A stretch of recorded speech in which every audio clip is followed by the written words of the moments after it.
Okay, Fran, this is for you. Hoping that it brings you lots of good luck and many happy years with this special girl. I'm just going to literally recap things that we've said in the lesson, but I'm not expecting you to remember everything. And you know I'm at the end of email, text, phone, anytime. Also do quite a lot of video tutorials, so don't feel that you're ever going to be annoying me. I just want you to have lots of happy years with her and have a good partnership. So right from the start of mounting, I've made sure that Clever Girl's relatively square, so then she isn't forced to take a step forward when I get on. So if she takes a step forward, I know it's her will to do it rather than she had to, in which case I would insist on good manners, and I would do this certainly in your first 2 weeks while you're settling her in. Be a little bit pedantic about the manners and reinforcing what she's learnt here, so that she doesn't start thinking that, you know, oh, it's okay to just walk off when I'm being mounted, because she does know better. But every so often we've had to just remind her of the case, you know, particularly if we've been getting on her somewhere different, she'll sometimes just sort of take a little step. So you never know, she might do it today and then you get the full lesson, but if she doesn't, then that's great. But if she does, I'm going to just keep putting her back on the same spot that I expected her to be still on, until she's settled in that stand. She knows there's no way out of it really. She's just going to keep being put and presented back to that moment until she cooperates. But this is all a good sign. She's very relaxed. She's resting her hind leg. She's smacking her lips. So, you know, you can kind of see that she's relaxed about the whole process at the moment and fully accepting of it. If she kind of starts getting tense, the breathing starts changing, then you can just kind of like think, well, maybe I need to tailor my sessions down and just get her to a point of acceptance again if she's starting to get stressed about things. So, you know, these are good warning signs, just like if your horse doesn't want to be caught in the after a pretty intensive session the day before. You pretty much know, oh, I went too intense. You know, they tell you. We just have to be on the alert to listen to what they're trying to tell us.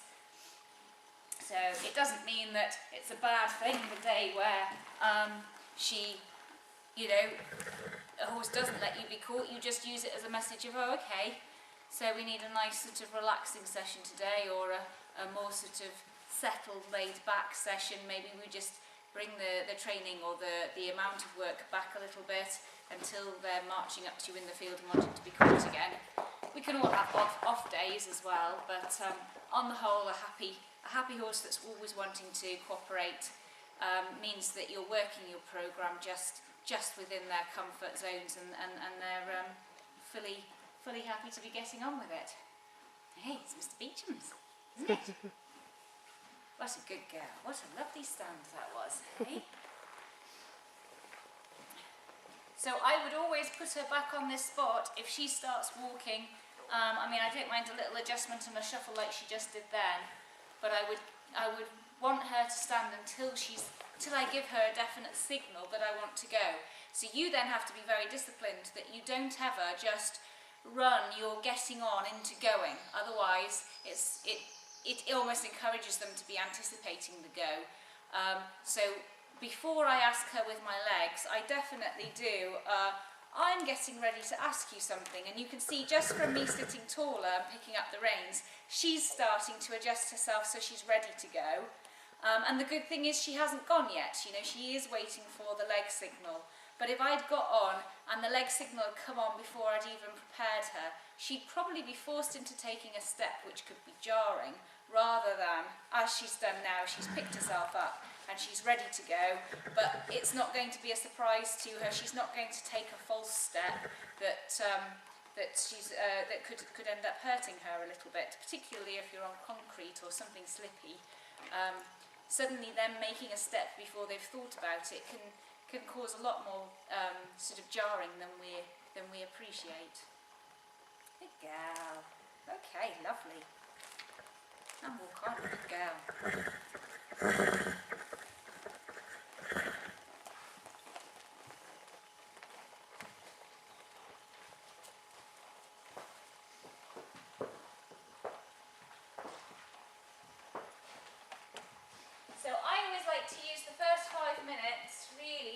see what they're giving me, what they've learnt over the schooling sessions that I've been doing. Now, I haven't schooled Clever Girl in a long time, but I'm really pleased that she has remembered that I like a nice, slow, predictable rhythm, and she's just giving me that without me having to check it.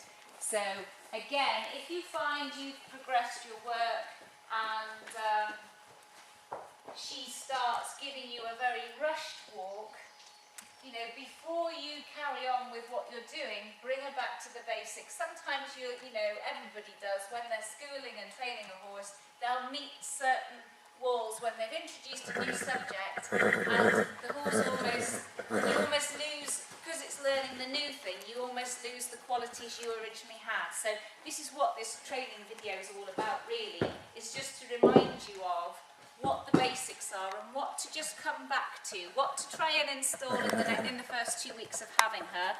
Make sure that you get this with her, but then also what to go back to when you start, say, jumping for the first time. You might find your next flat session after that, you might have more of a stealthily rushed walk, the balance being a little on the forehand, and just being able to keep reminding her back to this stage will mean that you progress so much quicker.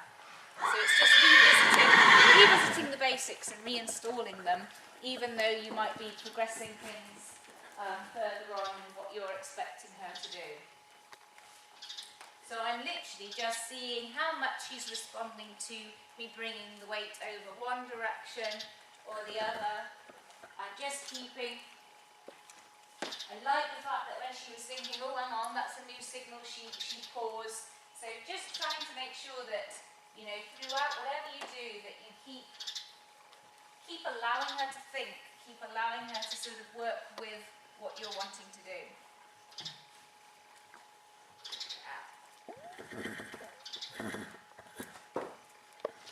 She's not impressed upon it. Oh, that's not very nice. Right in front of my nose. Luckily, I got it out of frame. Little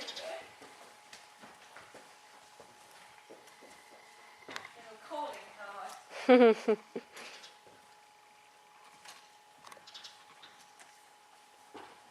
So you can see now I've introduced a little bit of contact, and I'm asking for a little bit more suppleness in her bend.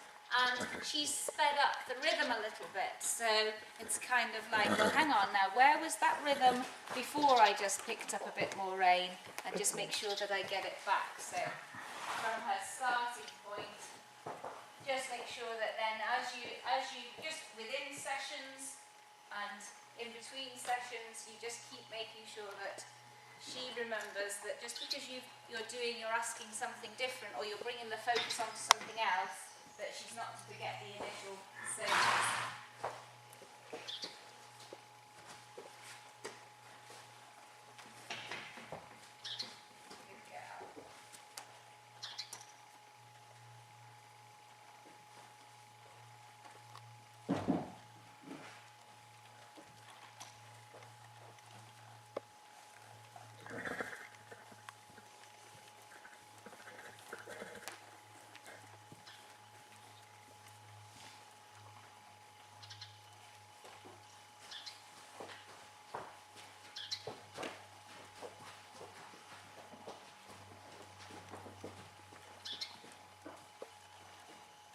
So for asking for the bend, I'm sitting to the inside, and on some certain reins you end up having to sit more to the inside than others until you feel that she softly gives. If you feel like you're having to do quite a bit through the reins to get the bend, then you probably need to just check your position and sit over a little bit more. So I feel on this rein I'm having to sit quite a lot further over than I was on the other rein.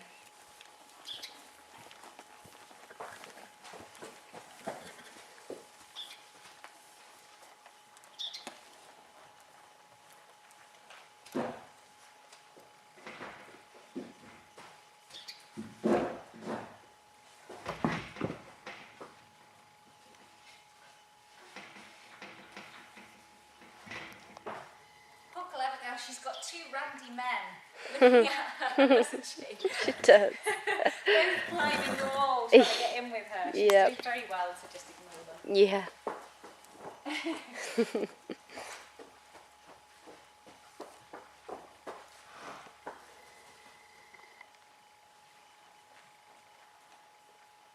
girl. Good girl.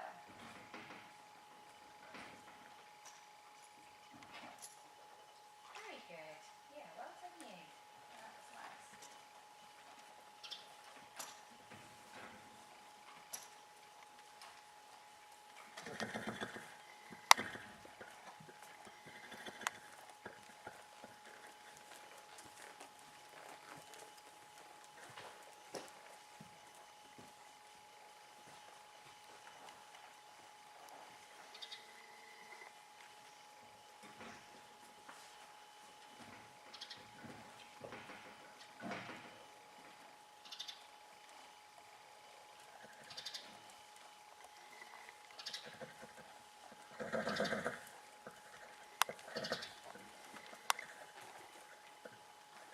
And with the hold, all I have to do is just literally deepen the knee a tiny amount and just sit a little bit taller on my seat bones, and she's picking up on that really nicely.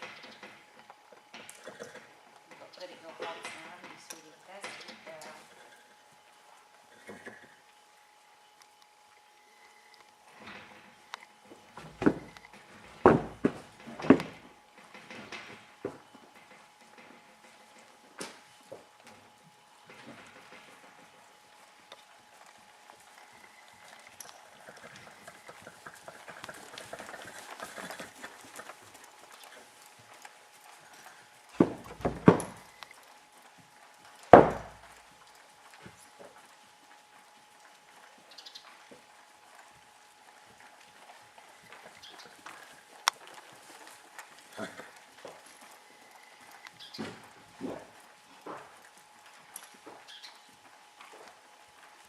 And this is her rhythm which allows her to be nice and soft.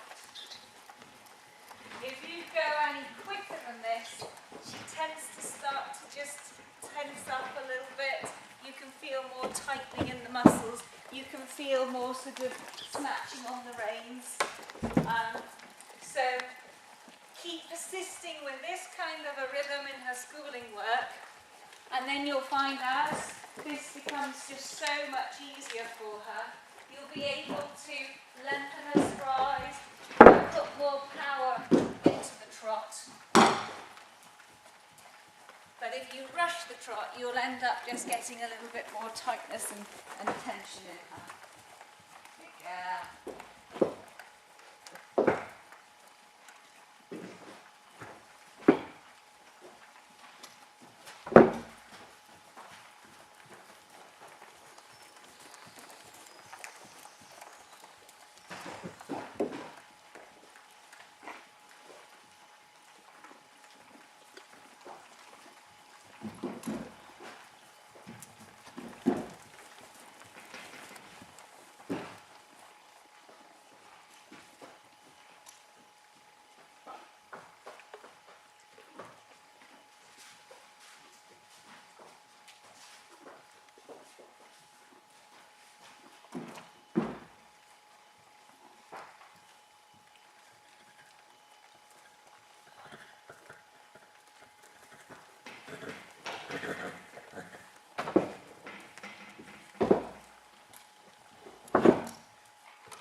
I thought that was his door for a second, and I felt. Clever dad. He's managed to open he's saying, come out, clever girl. Then I'll open my door and you can come in with me. He's trying to lure her in. Yeah.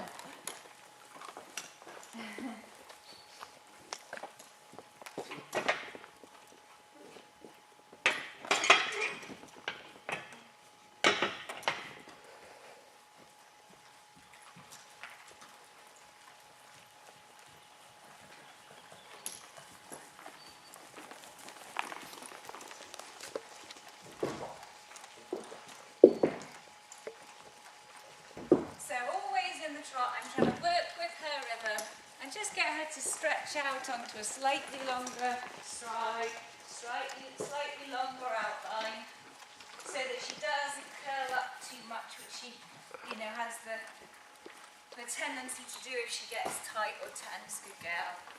Good girl. Good girl. Yeah. And those sorts of noises are really good. If you get little sighs and little it does show that she's releasing a little bit of tension and she's relaxing into her work. Good girl. Good girl.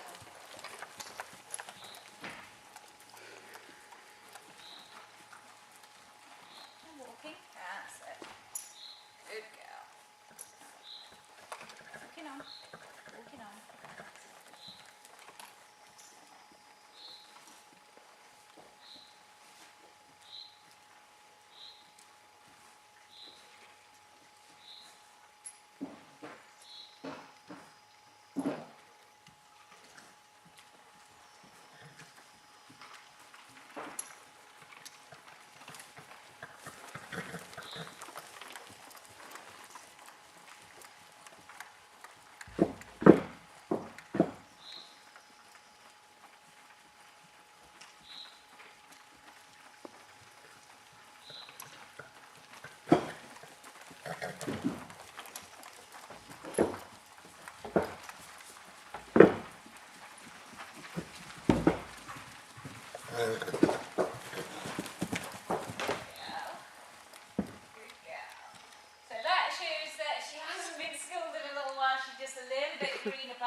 There and ran into it, but then she gave a few strides where she found her slower rhythm and her balance came back, but then she fell into the trot.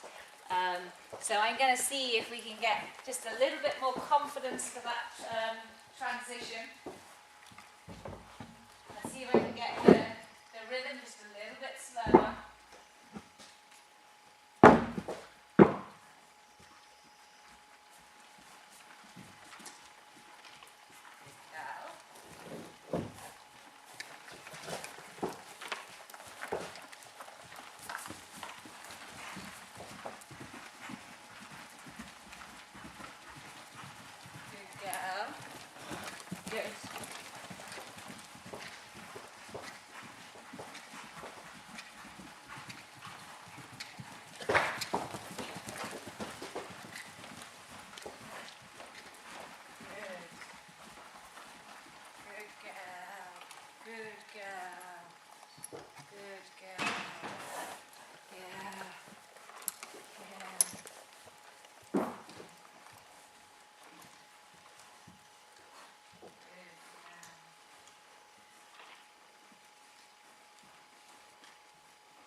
So I'm giving her a little bit of support through the reins for her transition, but hopefully you build on the transition happening with confidence and her finding the canter rhythm quicker than she usually at the moment.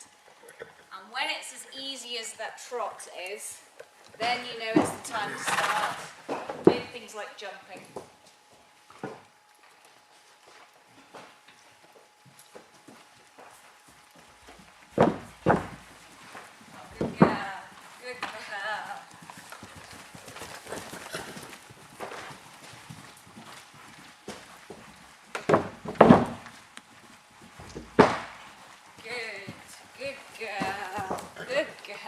So we'll talk about that canter because the rhythm was there really nice, but she's not supple and relaxed with it yet. So, but she can only relax when she's feeling balanced and she's getting the rhythm. So working on that, I would say, you know, just in a few weeks, you'll probably find that she starts to experiment with bringing her head down a little bit lower and just relaxing with it. And then when it's there and nice and rhythmical and the contact's fairly consistent, instead of going sort of harder, softer, up and down, then you know you've established the canter. Bit like her walk and her trot is now established. You know, we just haven't done enough work on the canter in the school for her to just be ba-bum, ba-bum, ba-bum, ba-bum. But it's not far away actually, with just a little bit of work. I think it's very close there, and she's wanting to try and find it. You know, she's certainly willing enough to be giving it a go. Girl.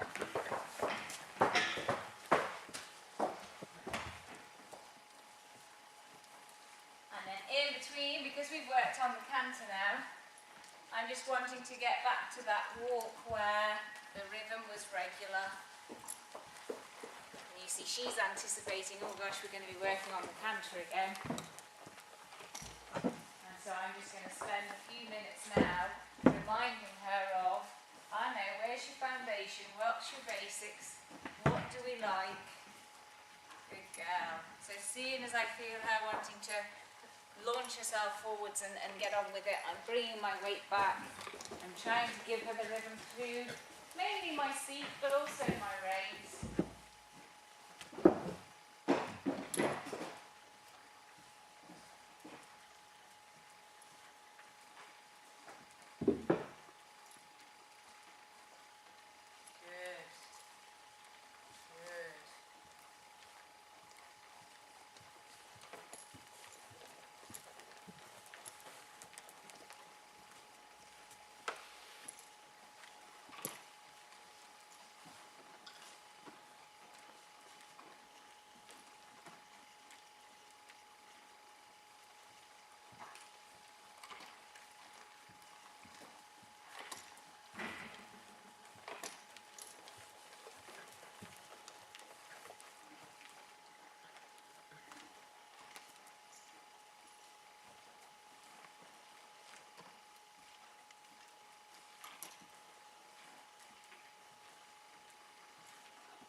There, and you see now this is what I would make sure I'd finish the session on something like this, or use this in between my sessions as well. So the last few strides of that walk, she was doing it all herself, keeping that rhythm, and she was letting her muscles go soft, rather than me have to do it at the beginning of the walk after the canter. I was having to do an awful lot to get her to just get back into that rhythm and that relaxation. You know, it would either be now I would, right, that's the schooling session over, or I'd use it as a little bit in between. So I'm gonna now just do a little bit more walk and see if her trot goes back to being anticipatory of, oh my goodness, we're going to be working on the canter again, or whether she just finds a nice rhythm in the trot.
good because she's showing what she does when she gets really tight and tense.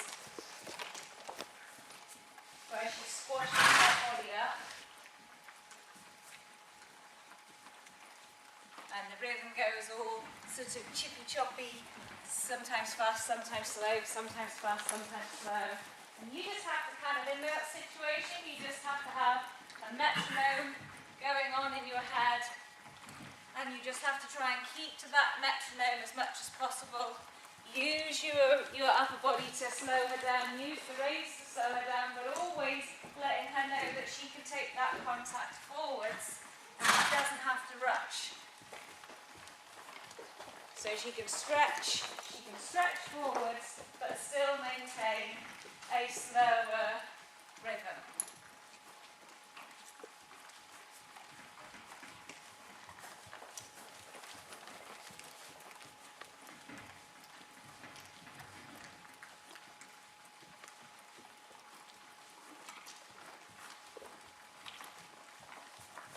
Good girl. That's better. That's better.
Good girl. That's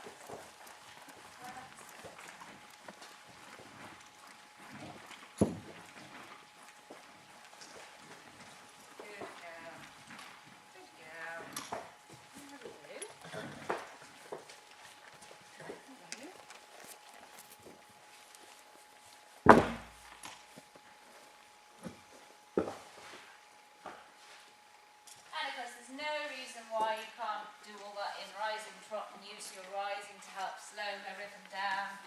So you slow your rise when you want her to go just that little bit slower. And you deliberately rise slower than she's going.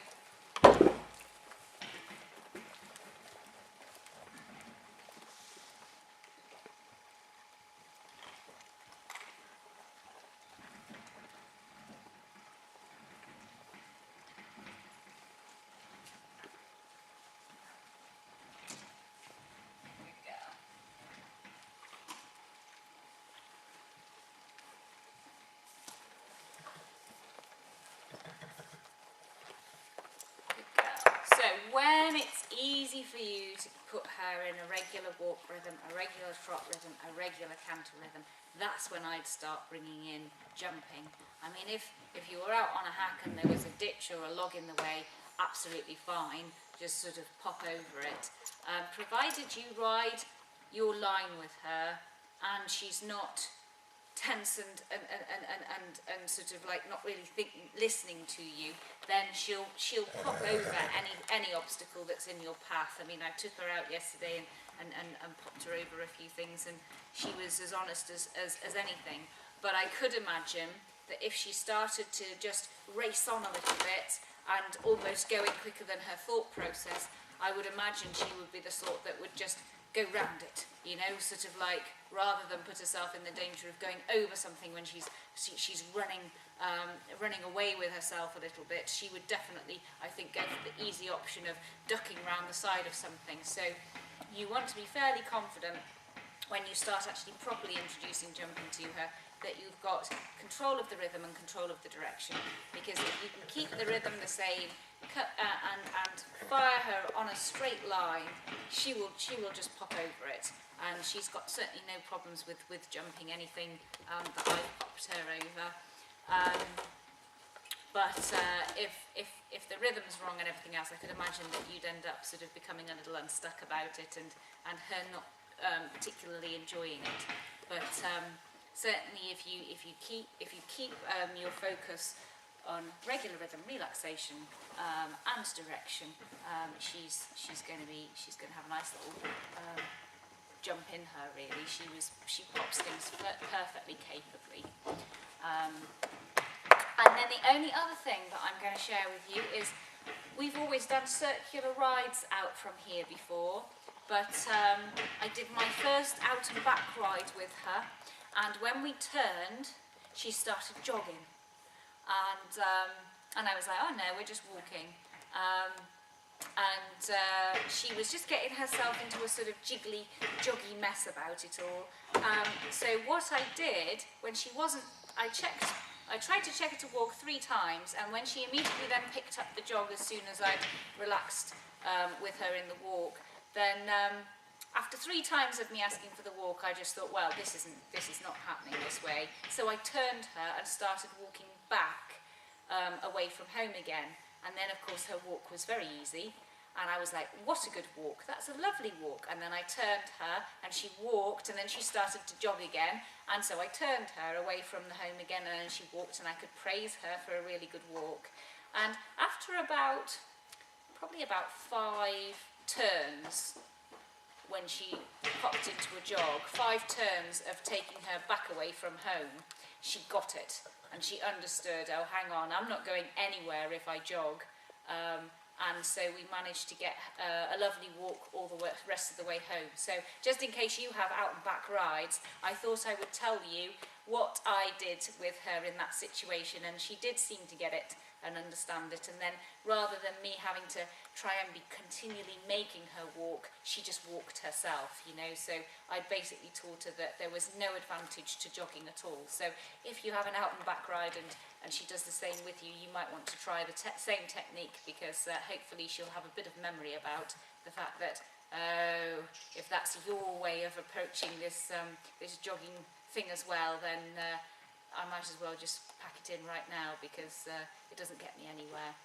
So yeah, I only just discovered that yesterday we discovered that about you. So I haven't had time to reinforce it myself and see if she's remembered it, but I thought I would just share that with you in case it's something that you are going to do regularly. Don't want her becoming an ill-mannered jogging pony, do we? We want good manners, clever girl. And I think that's about it, but hopefully that just gives you another little point of reference. And as I say, I'm at the end of the phone anyway, if you want to run anything by me.